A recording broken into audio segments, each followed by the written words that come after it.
Good morning everyone. आज हम क्षितिज जो बुक हमारी फर्स्ट इसका चैप्टर 4 पढ़ेंगे। ठीक है,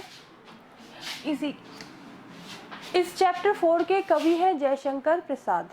इनका छायावादी कवियों में एक महत्वपूर्ण स्थान था और इन्होंने अपने काव्य, नाटक, कहानी, कविता, निबंध इन सभी विधाओं से हिंदी साहित्य को समृद्धि प्रदान की। और ये जो जयशंकर प्रसाद है बहुमुखी प्रतिभा के धनी थे। ठीक है, और इनकी जो ये आत्मकथ्य कविता है, एक मिनट, इन्होंने इस चैप्टर में जो आत्मकथ्य कविता लिखी है ये छायावादी शैली में लिखी गई कविता है और इसमें जीवन के यथार्थ और जीवन के अभाव की मार्मिक अभिव्यक्ति हुई है। जीवन के यथार्थ की और जीवन के अभाव की मार्मिक अभिव्यक्ति की है। कवि ने यहाँ पर बहुत ही सुंदर शब्दों के द्वारा ये बताया है कि उनकी जो जीवन की कथा है वो एक सामान्य मनुष्य की जीवन की कथा के समान है और इसमें कुछ भी रोचक नहीं है, कुछ भी प्रशंसनीय नहीं है। इस कविता के माध्यम से जयशंकर प्रसाद की विनम्रता व्यक्त होती है और आत्मकथा लिखने के बारे में असहमति व्यक्त होती है। ठीक है, और इनकी जो ये कविता है प्रेमचंद द्वारा संपादित हंस पत्रिका, ठीक है, उसमें 1932 में ये कविता प्रकाशित हुई थी। ओके, क्लियर ये बात सबको? ठीक है, अब है जयशंकर प्रसाद का जो जन्म है सन 1889 में वाराणसी में हुआ। ठीक है, वाराणसी में हुआ। सन कौन सा था? 1889। काशी के प्रसिद्ध कॉलेज में वो पढ़ने गए थे। ये जो क्वींस कॉलेज था वो काशी का एक बहुत ही प्रसिद्ध कॉलेज था, परंतु स्थितियां इनकी अनुकूल नहीं थी। इसके कारण क्या हुआ कि 8वीं से आगे ये नहीं पढ़ पाए। ठीक है, गए तो ये बहुत अच्छे कॉलेज में पढ़ने के लिए गए थे, लेकिन वहाँ पर स्थितियाँ अनुकूल नहीं थी। इस कारण ये सिर्फ 8वीं तक शिक्षा प्राप्त कर पाए। बाद में इन्होंने क्या किया? घर पर ही संस्कृत, हिंदी, फारसी का अध्ययन किया और छायावादी काव्य प्रवृत्ति के प्रमुख कवियों में से एक जयशंकर प्रसाद का सन 1937 में निधन हो गया। जयशंकर प्रसाद ने देखो घर पर ही संस्कृत पढ़ी, हिंदी पढ़ी, फारसी पढ़ी, इनका अध्ययन किया और छायावादी कवियों में ये महत्वपूर्ण कवि थे। इनका देहांत कब हो गया? 1937 में। ठीक है,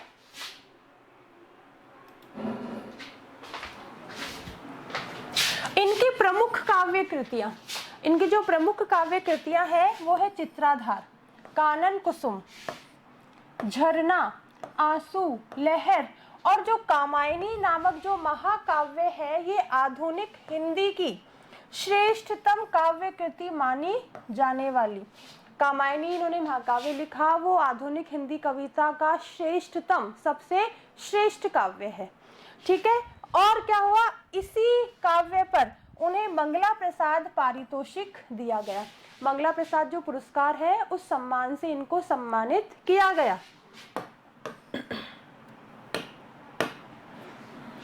वे कवि के साथ साथ सफल गद्यकार भी थे।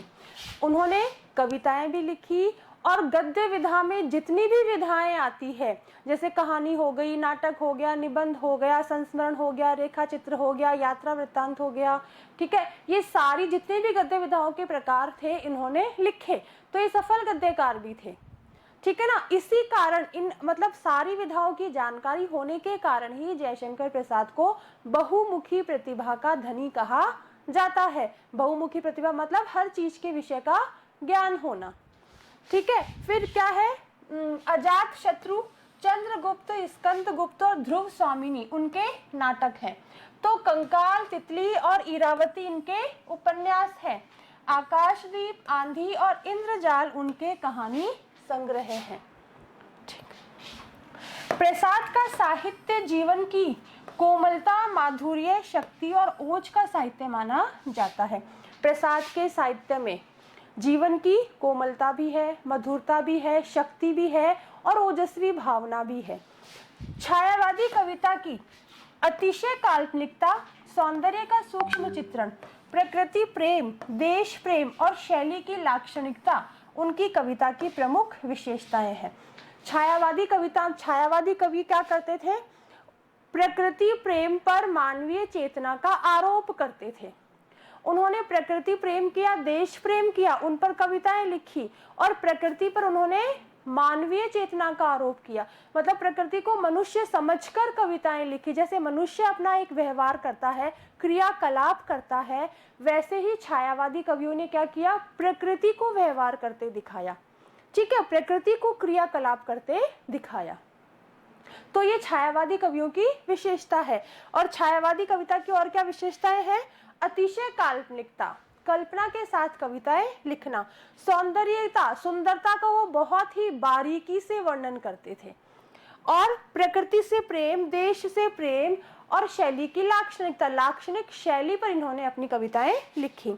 इतिहास और दर्शन में उनकी गहरी रुचि थी, जो उनके साहित्य में स्पष्ट दिखाई देती है।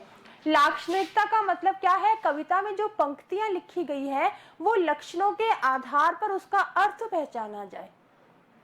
ठीक है ना? जो भी छायावादी कवियों ने लाक्षणिकता का प्रयोग किया, तो लाक्षणिकता का मतलब क्या है? लक्षणों के आधार पर पंक्तियों का अर्थ करना और समझना। कोई दिक्कत नहीं रज?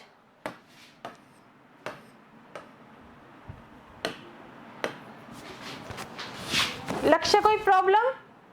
No ma'am. अब इस कविता में क्या बताया है कि प्रेमचंद के संपादन में हंस पत्रिका का एक आत्मकथा विशेषांक निकलना तय हुआ था। प्रेमचंद जो थे वो हंस पत्रिका का संपादन करते थे। ठीक है, उसमें एक विशेष रूप से एक आत्मकथा के बारे में कॉलम निकलना तय हुआ, एक पेज तय किया गया कि यहाँ पर आत्मकथाएं लिखी जाएंगी। तो प्रसाद जी के मित्रों ने आग्रह किया उनसे कि वे अपनी आत्मकथा लिखें। ठीक है, वो अपनी कथा के बाद अपने जीवन की कथा लिखें। प्रसाद जी इससे बिल्कुल भी सहमत नहीं थे।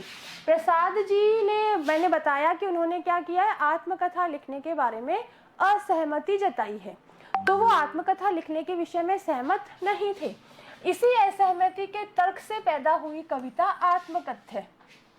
तो जो उन्होंने अपने मित्रों को अपनी असहमति व्यक्त की, उस असहमति पर उन्होंने आत्मकथ्य कविता लिख दी। यह कविता जो है पहली बार 1932 में हंस के आत्मकथा विशेषांक में प्रकाशित हुई थी। छायावादी शैली में लिखी गई इस कविता में जयशंकर प्रसाद ने जीवन के यथार्थ एवं अभाव पक्ष की मार्मिक अभिव्यक्ति की है कि जीवन की वास्तविकता क्या है और उसमें अभाव क्या है, उन अभावों को हमें कैसे झेलना पड़ता है। ठीक है, इन सब चीजों की बहुत ही मार्मिक अभिव्यक्ति की है। छायावादी सूक्ष्मता के अनुरूप ही अपने मनोभावों को अभिव्यक्त करने के लिए जयशंकर प्रसाद ने ललित, सुंदर एवं नवीन शब्दों और बिंबों का प्रयोग किया है। ठीक है, छायावादी शैली क्या है? छायावादी शैली में हर एक चीज को बहुत ही सूक्ष्मता से, बहुत ही बारीकी से उसका वर्णन किया जाता है। तो जयशंकर प्रसाद ने भी अपनी कविताओं में ऐसा ही किया। इन्हीं शब्दों एवं बिंबों के सहारे उन्होंने ये बताया है कि उनके जीवन की कथा एक सामान्य व्यक्ति के जीवन की कथा है।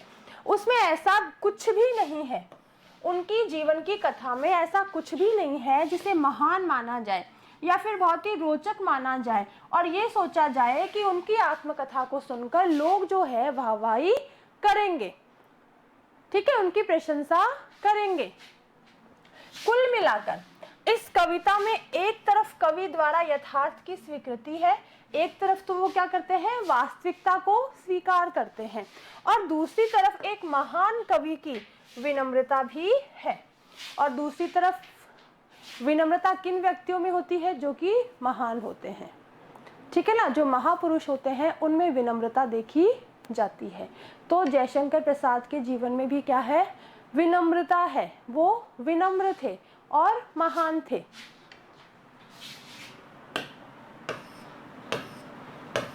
अब हम पढ़ेंगे आत्मकथ्य इनकी कविता।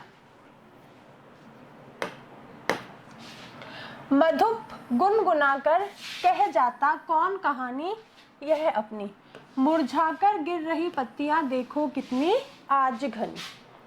तो इसके हम दोनों लाइनों का अर्थ इसमें एक साथ करेंगे। मधुप मतलब क्या है? भंवरा। ठीक है, तो यहाँ पर कवि कह रहा है कि भौरा फूलों पर मंडराता भंवरा गुनगुन करके, ठीक है, और मुरझाकर गिर रही पत्तियां, और डालों से मुरझाकर गिरती हुई पत्तियां कौन कहानी है अपनी, मतलब अपने जीवन की करुण कहानी सुना रहे हैं। देखो कितनी आज घनी, और उनके जो जीवन है वो एक, उनका जो जीवन है वो एक दुख भरी कहानी है। ठीक है, दो लाइनों का अर्थ क्या हो गया कि गुनगुन करते भौरे और पेड़ों की डालों से मुरझाकर गिरती हुई पत्तियां अपने जीवन की करुण कहानी सुना रहे हैं, और उनका जीवन एक दुख भरी कहानी है।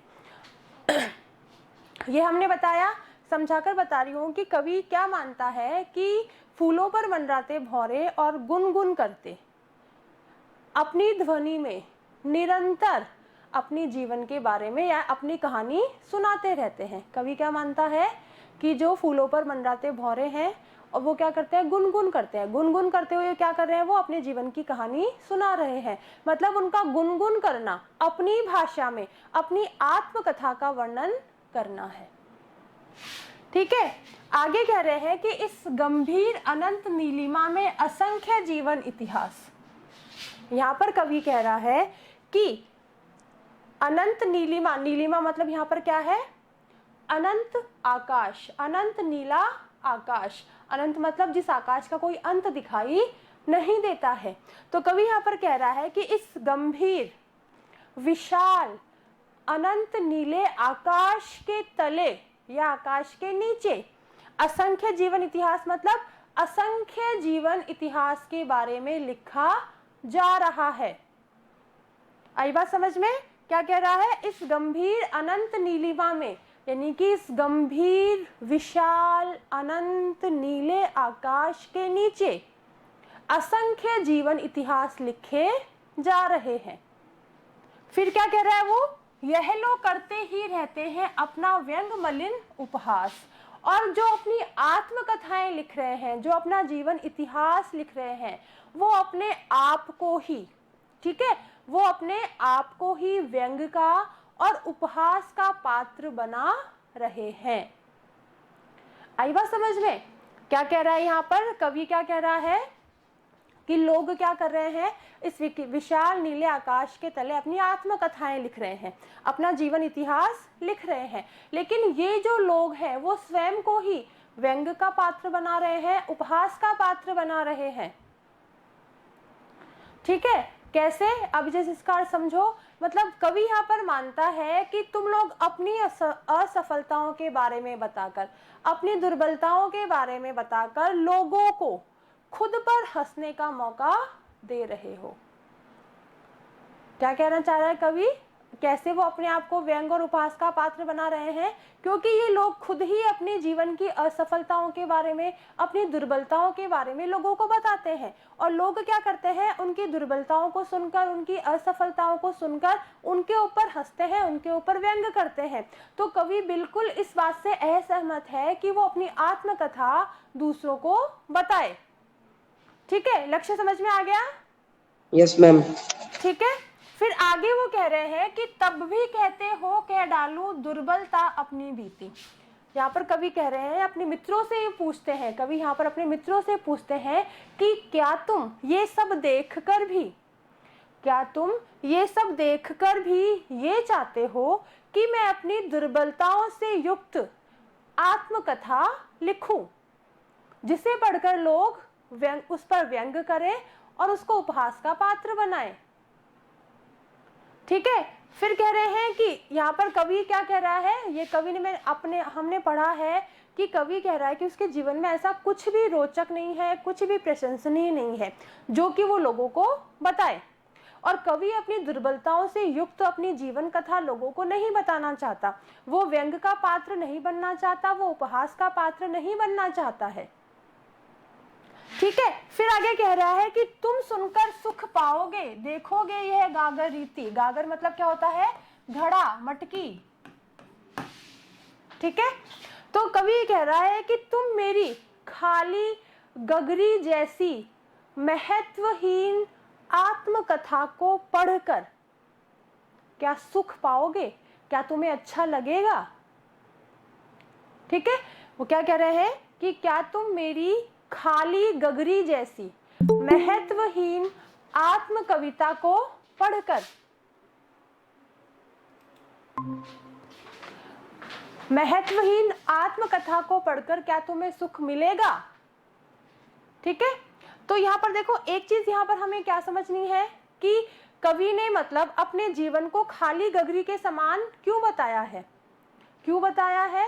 पहले हम लिखेंगे कि जो गगरी का महत्व, मटकी का महत्व क्या होता, क्यों होता है? जब उसमें जल भरा रहता है, जब उसमें पानी भरा रहता है, तब तक उस मटकी का महत्व है। और खाली मटकी होती है या खाली गगरी होती है, वो महत्वहीन होती है, उसका कोई उपयोग नहीं होता है।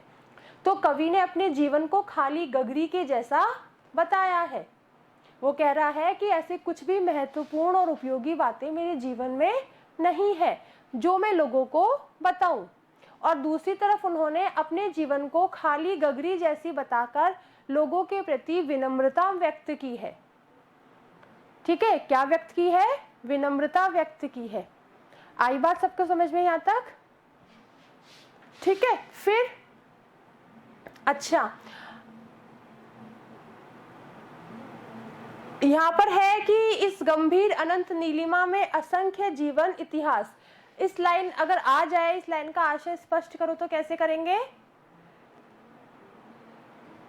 अच्छा ठीक है, मैं बताती हूँ। ठीक है ना। यहाँ पर कवि क्या कह रहा है कि जो लोग क्या कर रहे हैं, अपने जीवन की कथा को बहुत ही महत्वपूर्ण मानकर, बहुत ही रोचक मानकर, बहुत ही प्रशंसनीय मानकर इस गंभीर नीले आकाश के नीचे, विशाल नीले आकाश के नीचे अपनी आत्मकथाएं लिख रहे हैं, अपने जीवन के बारे में लोगों को बता रहे हैं। लेकिन उन लोगों को ये नहीं पता है कि वो वास्तव में क्या कर रहे हैं। वास्तव में वो क्या कर रहे हैं? अपनी असफलताओं से भरी जीवन की कहानी लोगों को सुनाकर अपने ऊपर ही, अपना ही वो क्या कर रहे हैं? मजाक, उपहास करवा रहे हैं। तो कवि इस बात से पूरी तरह से असहमत है कि जब हमारे जीवन में ऐसा कोई काम नहीं हुआ, ऐसा कोई महत्वपूर्ण काम नहीं हुआ, तो हम क्यों एक सामान्य मनुष्य की कथा लोगों को क्यों बताएं? उस कथा को पढ़कर लोगों को क्या प्रेरणा मिलेगी? लोग उससे क्या सीखेंगे? ठीक है ना। सीखने को तो कुछ है ही नहीं, ऐसा तो हमने कुछ किया ही नहीं जिससे कि कुछ लोग सीखें, प्रेरित हो। आई बात समझ में? वैसे जयशंकर प्रसाद ये आत्मकथा लिखकर क्या कर रहे हैं? अपनी विनम्रता व्यक्त कर रहे हैं। महान पुरुष क्या करते हैं? उनके अंदर सारे गुण होते हुए भी, गुणों का खजाना होते हैं वो, लेकिन फिर भी वो अपने आप को एक सामान्य मनुष्य जैसा ही मानते हैं। अपनी प्रतिभा पर, अपने गुणों पर वो कभी अहंकार, कभी अभिमान या कभी घमंड नहीं करते हैं। ठीक है। ओके बेटा, बाय एवरीवन। आगे की क्लास हम कल कंटिन्यू करेंगे।